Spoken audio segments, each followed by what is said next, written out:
تفسیر قرآن اور تجوید قرآن کا، جس کا نام ہے دار ارسل مدرسہ تفسیر و تجوید و قرآن. تو آپ اس میں بھی یہ چیز دیکھ سکتے ہیں. میں نے آلریڈی آپ کو سینڈ کی کہ نبی مکرم صلی اللہ علیہ وسلم کی ذات سے ہماری محبت اس قدر ہو، ہم اپنے پیاروں سے زیادہ، اپنے جانوں مالوں اولادوں سے زیادہ نبی مکرم صلی اللہ علیہ وسلم کی بات پر سر تسلیم خم کرنا ہے ہم نے ہر صورت. ٹھیک ہے. اور یہ جو ہیں سلسلہ صحیحہ جس کو بولتے ہیں صحائح ستہ، یہ حدیث مبارکہ ہیں، مطلب تواتر حدیث. اور ان میں جو ضعیف حدیثیں ہیں اس کا بھی امام ترمذی جو کہ امام مسلم صاحب کے ہی اسٹوڈنٹ رہ چکے ہیں، تو انہوں نے بھی بتایا، انہوں نے ضعیف حدیث سے سیپریٹ کر دی. وہ جو بھی حدیث اوپر سے لکھتے نیچے بتا دیتے کہ اس کی سند ضعیف ہے یا اس کی سند صحیح ہے یا اس کی سند احسن ہے. تو جو تواتر حدیث ہوتی ہے اس کے ہم لوگ انکاری نہیں ہو سکتے کسی بھی صورت. ٹھیک ہے. کیونکہ وہ ایک بڑی ہی مشقت کے بعد حاصل ہوئی. ان علماء کرام کو جنہوں نے ہمارے لیے مشقت کی، دین اسلام آج ہمیں بنا جڑا تھالی میں ملا. ذہن میں رکھیے گا. پھر تو آپ یہ بھی کہیں کہ نبی مکرم صلی اللہ علیہ وسلم پر جو قرآن پاک کا نزول ہوا، توبہ نعوذ باللہ، وہ بھی تو پھر اس کے بعد ان کے خلفائے راشدین، ان کے صحابہ کرام نے ہی لکھا اور انہوں نے ہی آگے پھر اس کو پہنچایا. پھر تو اس کا مطلب آپ اس سے بھی انکاری ہیں. جو نبی مکرم صلی اللہ علیہ وسلم کی حدیث سے انکاری ہے، صحیح حدیث سے، تواتر حدیث سے انکاری ہے، تو اللہ سبحانہ تعالی ہم لوگوں کو ہدایت دے. حدیث تواتر کا انکار کرنا اور حدیث احسن کا انکار کرنا سخت گناہ کا ارتکاب کرنے میں سے ایک ہوتا ہے. اللہ سبحانہ تعالیٰ ہم لوگوں کو ہدایت دے سمجھنے کی. اور میری کوشش ہوتی ہے میں جس بھی لیکچر میں بات کروں کم از کم 1 یا 2 حدیث تواتر کے ریفرنس، قرآن پاک کی آیت کریمہ کے بعد 1 یا 2 حدیث تواتر کے ریفرنس کے ساتھ بات کروں، جو میں پچھلے لیکچرز بھی اپنے فارورڈ کر چکی ہوں. تو کسی نے مجھے ایسے ہی کہہ دیا کہ یہ جو میں نے اپنے موبائل فون پہ سٹیٹس لگایا جی، کتاب قتل الحیات وغیرہ، صحیح مسلم جلد سوم. تو اس میں نے ایک حدیث لگائی. اس میں نبی مکرم صلی اللہ علیہ وسلم نے فرمایا، یہ جو اسناد جو حدیث مبارکہ میں فارورڈ میں نے کی، ان کی روایت کے ساتھ حضرت ابن عمر، حضرت عبداللہ بن عمر، آپ ان کی زندگیاں اٹھا کے دیکھ سکتے ہیں، اور حضرت نافع رحمۃ اللہ علیہ، آپ ان کی زندگی اٹھا کے دیکھ سکتے ہیں. اسی کے علاوہ حضرت ابو ہریرہ، آپ ان کی زندگی اٹھا کے دیکھ سکتے ہیں. تو میں نے ایک حدیث فارورڈ کی جس پر مجھے بڑا ہی تنقید کا سامنا کرنا پڑا جی. حضرت ابو ہریرہ سے روایت ہے، حضرت ابو ہریرہ سے روایت ہے کہ رسول اکرم صلی اللہ علیہ وسلم نے فرمایا، جس نے چھپکلی کو پہلی ضرب میں مار ڈالا تو اس کے لیے اتنی نیکیاں ہیں، اور جس نے اسے، یعنی اتنی نیکیاں ہیں، اشارہ کر کے بتایا اتنی نیکیاں ہیں. ٹھیک ہے. یعنی بہت زیادہ نیکیاں ہیں. اور جس نے اسے دوسری ضرب میں مارا اس کے لیے اتنی نیکیاں ہیں. ٹھیک ہے. اور جس نے اسے تیسری ضرب میں مارا اس کے لیے اتنی نیکیاں ہیں. ٹھیک ہے. تو اسی طریقے سے لیکن دوسری ضرب سے مارنے والے سے کم. اب جی کسی نے کہا کہ ہم ایک ایسے جانور کو کیوں مار دیں، یہ کہتے ہوئے کہ نبی مکرم صلی اللہ علیہ وسلم کی حدیث سے ثابت ہے. تو معزز سامعات ذہن میں رکھیے گا، آج ہم لوگ پکے گھروں کے رہنے کے عادی ہو گئے ہیں.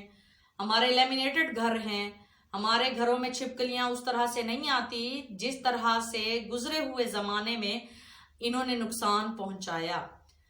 وہاں پر لائٹ کی اس ٹائم بہت زیادہ کمی ہوتی تھی.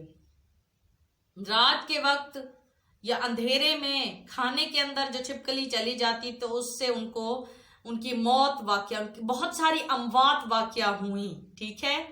اور اس کے علاوہ یہ ایک ایسا جانور، اتنا پوائزنس جانور ہے کہ اس کا poison according to the science, you can even Google it, کہ اس کا پوائزن ایک زہریلے سانپ سے بھی زیادہ ہوتا ہے، ٹھیک ہے. اور اس کے علاوہ یہ کاٹتی عموماً بہت کم ہے، لیکن جب کاٹتی ہیں ان کے زہر سے کوئی بچ نہیں سکتا، جس کی وجہ سے نبی مکرم صلی اللہ علیہ وسلم نے یہ حکم دیا کہ آپ ان کو مار ڈالو.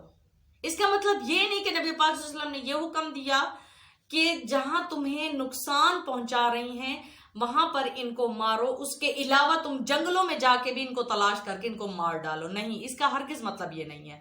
وہاں پر ان کو مارنے کی اجازت نہیں ہے. ہر وہ جگہ جہاں پر ہماری رہائش ہے، جہاں پر اپنی فیملی کے ساتھ رہتے ہیں، جہاں ہمیں معلوم ہے کہ یہ ہمارا کچن کا ایریا، یہ ہمارے کھانے پینے کی آج ہمارے پاس فریجوں کی یہ ہے اویلیبلٹی ہے، آج ہمارے پاس ایک سیپریٹ چیزیں رکھنے کا ایک نظام ہوتا ہے، لیکن اس وقت ایسا کچھ بھی نہیں ہوتا تھا. تو اکثر تو ایسے ہوتا تھا کہ اگوانا ہے جو لیزرڈ کی ہی قسم ہے، تو اسے وہ جو گرگٹ جس کو بولتے ہیں جی، وہ جو رنگ بدل دیتا ہے، تو وہ بھی اسی کی قسم ہے. اور ایک ہوتی ہے گوہو، وہ بھی اسی کی قسم ہوتی ہے.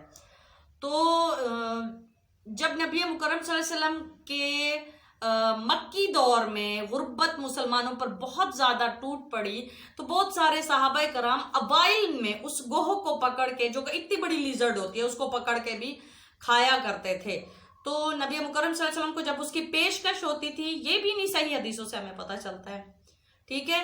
تو ہم نبی پاک صلی اللہ علیہ وسلم کی سیرت کا بھی مطالعہ کرتے ہیں. وہ سیرت بنانے والے بھی یہی امام ہیں، ذہن میں رکھیے گا. آپ صلی اللہ علیہ وسلم کی زندگی کا ایک ایک چیز کا نچوڑ انہوں نے ہمیں لا کے دیا، اور نبی مکرم صلی اللہ علیہ وسلم کے صحابہ سے تابعین سے تبع تابعین سے ڈھونڈ کے انہوں نے استخارے کر کے یہ حدیث مبارکہ ان کے اندر، جو آج ہمیں بڑے جنے حلوے سے مل گئے ہیں، جن کو ہم لوگ ایسے ہی بیٹھے بیٹھے کہہ دیتے ہیں کہ جی ہم ان پر کیا یقین رکھیں، یہ تو نبی پاک صلی اللہ علیہ وسلم کے دور سے بھی 100 سال بعد آئے ہیں. تو کیا اس کا مطلب نبی پاک صلی اللہ علیہ وسلم صرف اسی دور کے لیے رحمت تھے، اس کے بعد وہ ان کی رحمت ختم ہو جائے گی ہمارے تک؟ نہیں، یہ تو پھر اللہ سبحانہ تعالیٰ کا وعدہ ہے.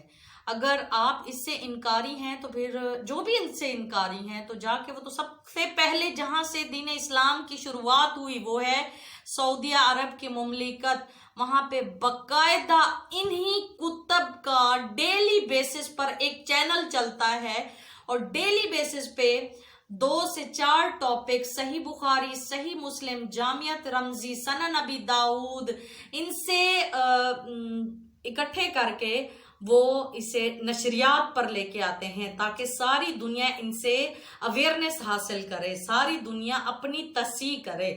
تو ایسا جانور جس کے بارے میں نبی پاک صلی اللہ علیہ وسلم نے فرمایا، اس کا مطلب یہ نہیں کہ آپ صلی اللہ علیہ وسلم نے یہ فرمایا تم ہر جانور کو مار ڈالو. نہیں، آپ صلی اللہ علیہ وسلم نے یہ بھی فرمایا، اسی کتاب میں فرمایا کہ جو گھر کے پالتو سانپ ہوتے ہیں ان کو مت مارو، لیکن جو باہر سے آتے ہیں جو زہریلے، ان کی نشانیاں باقاعدہ دیں. اس قسم کی اگر سانپ تم لوگ دیکھو تو تم انہیں مار ڈالو. بچھوؤں کی نشانیاں دی تو تم انہیں مار ڈالو. حتیٰ کہ نبی مکرم صلی اللہ علیہ وسلم نے یہ بھی فرمایا کہ ایک آدمی کو اللہ سبحانہ تعالیٰ نے جنت کا مستحق بنا دیا. کس طرح سے کہ اس نے اپنے ہی موزے کو کنویں کے اندر لے کے گیا. جب اس نے بڑی مشکل سے اپنی پیاس کو بجھایا، اس نے دیکھا کہ ایک کتا گارے کو چاٹ رہا ہے، ٹھیک ہے، گیلی مٹی کو چاٹ رہا ہے، اور وہ اس نیت کے ساتھ اس طرح سے چاٹ رہا ہے کہ وہ تڑپ رہا ہے پیاس میں. تو اپنی پیاس کو بجھانے کے لیے وہ اس گیلی مٹی کو چاٹ رہا ہے. اس آدمی نے سوچا کہ اگر اس کو اتنی پیاس لگی ہے جیسے مجھے لگی ہے تو میں کیوں نہ اس کی مدد کروں. اس نے اپنے موزے کو گیلا کر کے اس کی پیاس بجھائی. اسی طریقے سے ایک فاحشہ عورت نے اپنے دوپٹے کو گیلا کر کے کتے کی پیاس بجھائی، تو اللہ سبحانہ تعالیٰ نے اس کی اسی نیکی کی وجہ سے اسے جنت کا حقدار بنا دیا، جنت کا مستحق بنا دیا. سبحان اللہ العظیم. اسی طریقے سے ہمیں نبی پاک صلی اللہ علیہ وسلم کی زندگی میں جانوروں سے محبت کرنے کی طریقت ملتی ہے کہ بلیوں کے ساتھ آپ صلی اللہ علیہ وسلم نے کس طرح سے محبت کی. اور آپ صلی اللہ علیہ وسلم نے اسی صحیح مسلم میں ہمیں بتایا کہ اللہ سبحانہ تعالیٰ نے ایک عورت کو دوزخ کے اندر دھکیل دیا صرف اس وجہ سے کہ اس نے ایک بلی کو قید کر دیا، اسے چھوڑتی بھی نہیں تھی. اگر وہ اس کو آزاد کر دیتی تو کم از کم وہ اس گھر کے اندر جو اینٹس چل رہی ہوتی ہیں، جو انسیکٹس چل رہے ہوتے ہیں، جو چھوٹے حشرات چل رہے ہوتے ہیں، انہی کو ہی کھا کے وہ اپنا گزر بسر کر لیتی. لیکن اس نے اس کو قید کر کے رکھا تو اللہ سبحانہ تعالیٰ نے اس کو دوزخ میں ڈال دیا. یہ بھی اسی کتاب میں لکھا ہے، یہ بھی ذہن میں رکھیے گا. اس کے ساتھ ساتھ جانوروں کے ساتھ محبت، یہ تک کہ آپ مطلب کتوں کو ہم لوگ گھر کے اندر شوقیہ طور پر پالیں تو یہ گناہ ہے، لیکن بطور حفاظت ہم لوگ کھیت کھلیان کی حفاظت کے لیے کھلے ایریا میں رہتے ہیں، ہماری مجبوری ہے، بطور حفاظت اس کو ہم لوگ ٹھہرا سکتے ہیں. لیکن ویسے یہ ایک ایسا جانور جس کے بارے میں باقاعدہ بتایا گیا کہ بھئی فرشتے حضرت جبریل امین نبی پاک صلی اللہ علیہ وسلم کے پاس ایک مرتبہ 2 دن تک نہیں آئے تو کہتے آپ کو اندازہ شاید نہیں ہوا کہ چارپائی کے نیچے کتا بیٹھا ہوا تھا جس کی وجہ سے میں 2 دن نہیں آ سکا. جہاں پر یہ بیٹھے ہوتے ہیں وہاں پر ہم نہیں آ سکتے. تو آپ صلی اللہ علیہ وسلم اس کے مطلب قتل کرنے کا حکم بھی تو دے سکتے تھے، لیکن نہیں، آپ صلی اللہ علیہ وسلم نے اس چیز کا نہیں دیا.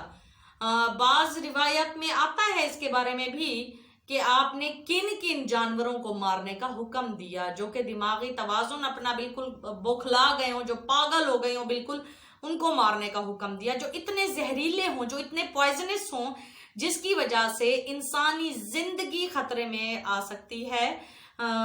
ایسے کھلے برتن پڑے ہوتے ہیں اور مٹکوں میں پانی بھر کے رکھا جاتا تھا تو اس کے اندر بھی کبھی چھپکلی چلی جایا کرتی تھی. تو جس کے پیش نظر یہ صحیح روایات ہیں، یہ تواتر روایت ہیں، ان سے ہم لوگ انکار کر کے اور تو کچھ نہیں کر سکتے، بس اللہ کی ناراضگی کوئی مول لے سکتے ہیں. کہ صحیح مسلم کے پہلے مقدمے میں ہی حضرت ابو الحسین امام مسلم رحمت اللہ علیہ نے یہ بتا دیا کہ نبی مکرم صلی اللہ علیہ وسلم نے فرمایا، اور ان کے راوی بھی ہیں، نبی مکرم صلی اللہ علیہ وسلم نے فرمایا کہ جس نے میری ذات پر کوئی افطرا یا جھوٹ باندھا تو وہ اپنا ٹھکانہ جہنم جانے. تو اللہ سبحانہ تعالیٰ ہمیں توفیق عطا فرمائے کہ کوشش کریں کہ جیسے آپ یہ دیکھ لیں، اس حدیث کی کتاب کے اوپر ہی یہ لکھا ہوا ہے کہ جس کا ترجمہ میں آپ کو پڑھ کے سنا دیتی ہوں کہ رسول اللہ صلی اللہ علیہ وسلم جو کچھ تم کو دیں اس کو لے لو اور جس سے منع کریں اس سے تم باز آ جاؤ. یہ قرآن پاک کی بات ہے، تو ذہن میں رکھیے گا. ہم نبی مکرم صلی اللہ علیہ وسلم کی حدیث سے انکار نہیں کر سکتے. بہت سارے ایسے مسائل جو کہ قرآن پاک میں اللہ سبحانہ تعالیٰ نے فرما دیے، ان کو ڈسکرپٹیو وے میں جو فارم دی وہ نبی مکرم صلی اللہ علیہ وسلم کی صحیح حدیث مبارکہ نے دی، تواتر اور احسن حدیث مبارکہ نے دی. جی تو اپنا بہت سارا خیال رکھے گا. میں آپ کی لیکچرر ہنا سہرش آپ سے اجازت چاہتی ہوں، باوجود اس کے کہ میری طبیعت شدید خراب ہے، لیکن میں کسی کے سوال پر ہی مطلب اس طرح سے آ گئی ریکارڈنگ کرنے کے لیے. تو ذہن میں رکھیے گا، جس چیز کا حکم نبی مکرم صلی اللہ علیہ وسلم نے دے دیا تو وہ ہم نے ہر صورت اس کو ماننا ہے، اس سے ہم انکار نہیں کر سکتے. ہم اپنے طور پر کوئی بدعت نہیں کر سکتے، چاہے آپ جتنا بھی سو کالڈ ڈگری ہولڈر ہوں، ہم اس سے انکار نہیں کر سکتے. اس سے انکار کرنے کا مطلب کہ ہم نے توبہ نعوذ باللہ ایک بدعت